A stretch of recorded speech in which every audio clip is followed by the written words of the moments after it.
अस्सलाम वालेकुम। हमने टोपोलॉजी के अंदर क्लोजर का टॉपिक स्टार्ट किया हुआ है। आज हमने क्लोजर के ऊपर अपना आखिरी क्वेश्चन करना है। The question is A union B closure is equal to A closure union B closure. अब इसके अंदर आपने ए और बी का पहले यूनियन लेना है, फिर उसका क्लोजर ले लेना है ए यूनियन बी का, फिर उसको हमने बराबर शो करना है उसके कि अगर आप ए का क्लोजर अलहदा लें और बी का क्लोजर अलहदा लें, उनका यूनियन लें, फिर इस तरह से तो ये दोनों चीजें आपस में बराबर आनी चाहिए।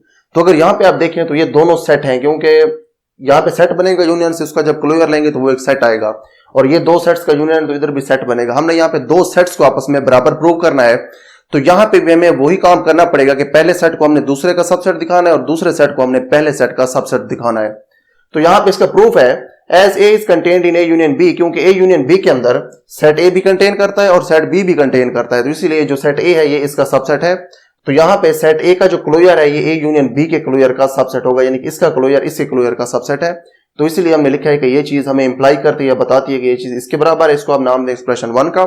उसके बाद and B is contained in A union B, क्योंकि ये जो ए यूनियन बी है इसके अंदर सेट ए भी मौजूद है और सेट बी भी यहाँ पे मौजूद है। तो यहाँ पे ए भी इसके अंदर कंटेन किया तो उसकी वजह से ये एक्सप्रेशन मिली। अब सेट बी भी इसके अंदर कंटेन करेगा, तो अब इसकी वजह से हमें एक्सप्रेशन ये वाली मिलेगी कि जो बी का क्लोजर है वो इसके क्लोजर के अंदर कंटेन कर जाएगा। इसको आप नाम दें एक्सप्रेशन नंबर 2 का।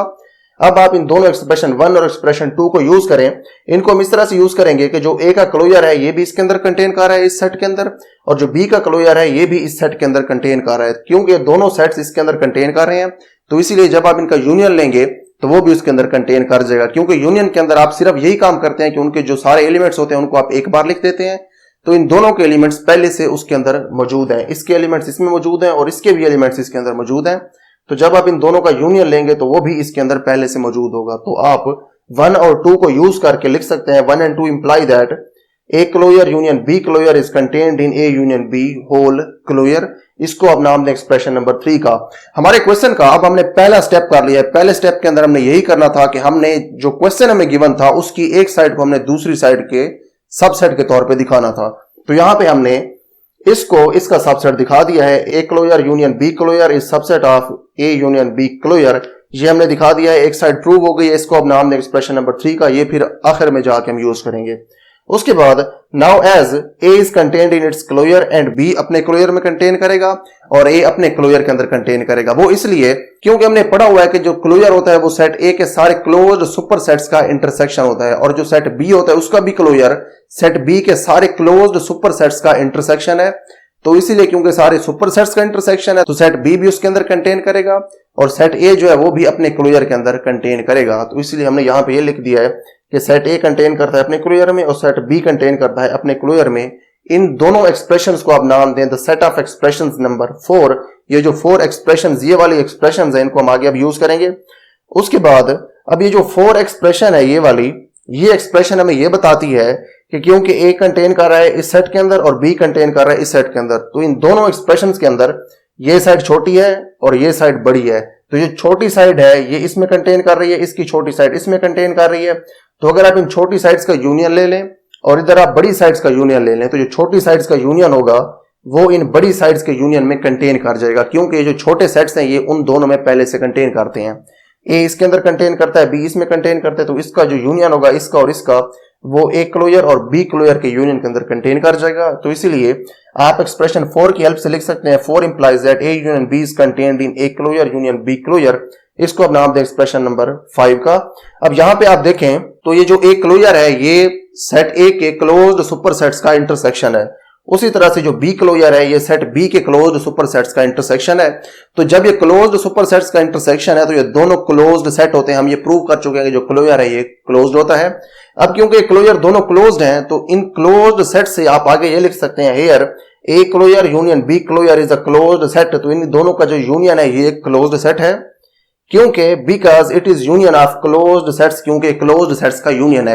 ए क्लोजर भी क्लोज्ड है और जो बी क्लोजर है ये भी क्लोज्ड है। क्लोज्ड सेट्स का जो यूनियन है वो क्लोज्ड सेट होता है। अब इसके बाद हम एक और कंडीशन यूज करेंगे या एक क्राइटेरियन यूज करेंगे जिसके अंदर हम 3 क्वांटिटीज यूज करते हैं। 3 क्वांटिटीज ये होती हैं कि सेट एक्स का एक सबसेट होता है ए, फिर उसका एक क्लोजर होता है, एक क्लोजर, और फिर उसके बाद उसका एक क्लोज्ड सुपर सेट होता है। उन तीनों के दरमियान हमने एक रिलेशन बताना होता है। तो यहां पे हम अब वही रिलेशन यूज करते हैं।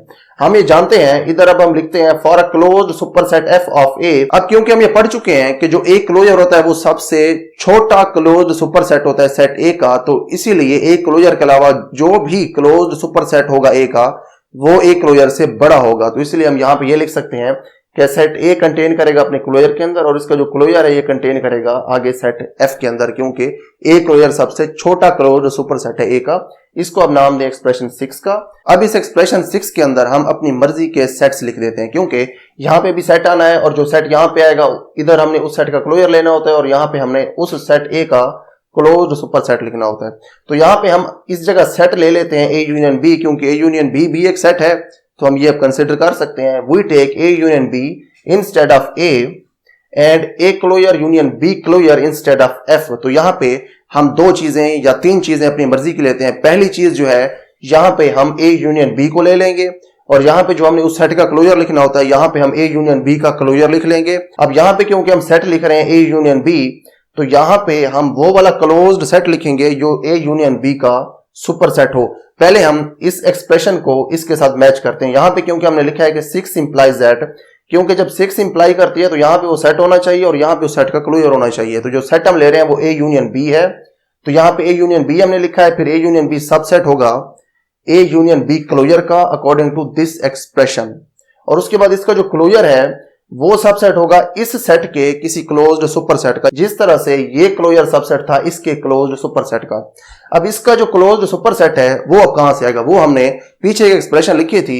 अगर आप यहां पे देखें तो यहां पे हमने ये लिखा है कि ए यूनियन बी कंटेन करता है A closure union B closure के अंदर, और इस सेट को हमने कहा था कि ये क्लोज्ड सेट है, क्योंकि क्लोज्ड सेट्स का यूनियन है। यहां पे हमने ये कहा था क्योंकि अब ये इसका क्लोज्ड सुपर सेट है, तो यहां पे इस एक्सप्रेशन के अंदर क्योंकि यहां पे हमने ए यूनियन बी लिया है, तो यहां पे हम इस सेट का जो हमने यहां पे सेट लिया है यानी कि ए यूनियन बी, इसका कोई क्लोज्ड सुपर सेट हम यहां पे अब लिख सकते हैं।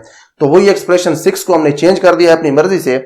यहां पे हमने वो सेट लिखा, फिर उस सेट का जो क्लोजर है उस क्लोजर के अंदर वो सेट कंटेन करता है अकॉर्डिंग टू 6, और उस सेट का जो क्लोजर है वो कंटेन करता है उस सेट के किसी क्लोज्ड सुपर सेट के अंदर, यानी कि इस सेट के अंदर। इसके बाद इस एक्सप्रेशन के अंदर ये जो तीन टर्म्स हैं इनमें से आप इस पहली टर्म को इग्नोर कर दें, आप ये जो बाद वाली दो टर्म्स हैं ये वाली ले लें। इन दो टर्म्स को अगर आप लें, so this expression implies that ये जो ए यूनियन बी का क्लोजर है ये इस एक्सप्रेशन के अकॉर्डिंगली सबसेट है A closure union B closure का।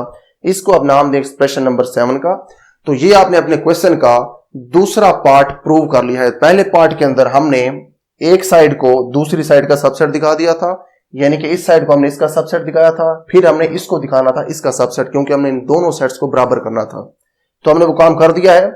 इसको हमने इस सेट को इस सेट का सबसेट दिखा दिया है। तो अब आप यूज करें अपनी एक्सप्रेशन 3 को और एक्सप्रेशन 7 को, क्योंकि एक्सप्रेशन 3 के अकॉर्डिंग ये सेट इसका सबसेट है और 7 के अकॉर्डिंग ये सेट इस दूसरे का सबसेट है। तो ये दोनों एक दूसरे के अब सबसेट बन गए हैं, तो इन दोनों को अब आप बराबर लिख सकते हैं। सो 3 and 7 इंप्लाई दैट ये जो ए यूनियन बी होल का क्लोजर है ये बराबर है A closure union B closure. यही चीज हमने प्रूव करनी थी। So we can write hence proved. So this was our question. हमने अपना क्वेश्चन प्रूव कर दिया है और इसके साथ ही हमने अपना क्लोजर का टॉपिक भी कंप्लीट कर दिया है। See you in the next video with a new topic on topology.